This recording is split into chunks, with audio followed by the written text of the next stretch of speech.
Olunaku lw'eggulo omukulembeze w'eggwanga yazisinkanye abasuubuzi ku kisaawe ekikulu eky'Kololo okuli okwemulugunya kwabwe ku nkola ya IFRIS ko n'ensonga endala ezibakosa. Bano bazze balina essuubi nti omukulembeze w'eggwanga okwanukula buli kwemulugunya kwabwe naddala ku ky'okusaba okuyimiriza enkola ya IFRIS. Kyokka pulezidenti yakabatemye nti enkola eno si yakuyimirizibwa kale nga balina okufuba okugiyiga.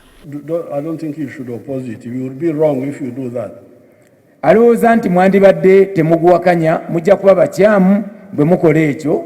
Kati abakulira ebibiina ebimu ku bitabo abasuubuzi mu kibuga Kampala okuli Kasiita, Katanga, Kogasi ne Futa bagamba nti byavudde mu lukiiko luno byabamazeemu amaanyi. Twabadde mu mbeera ya kusomoozebwa nnyo eggulu, twadde twesunza olunaku ate n'olunaku ne tutuuka nga tulwejjusa kubanga tewali kye twafunyeemu.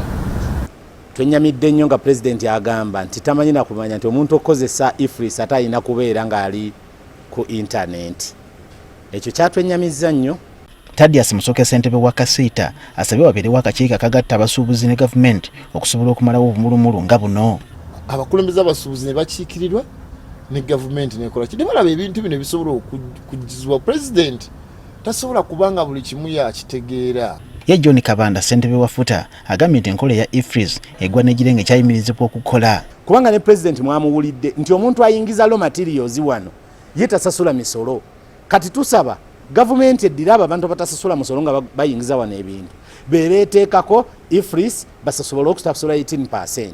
Baganda baffe ne bannyinafu abali mu maduuka abatali ba manufacturers abagikozesezzaako bagudde. Kati ate abagudde be abagagga naye saawa zino bizinesi bazivuddemu. So standi yaffe ekyali nti IFRIS asigalewo mu ba manufacturers abamutegeera. Bwe tubuuziza abakulembeze oba balina enteekateeka z'okulagira abasuubuzi nate okuddamu okuggalawo amaduuka gaabwe bwe batyo batuzeemu. Kati awo nnina nnyo okufumiitiriza ne ttiimu n'abakulembeze bannange ntwegeyamu.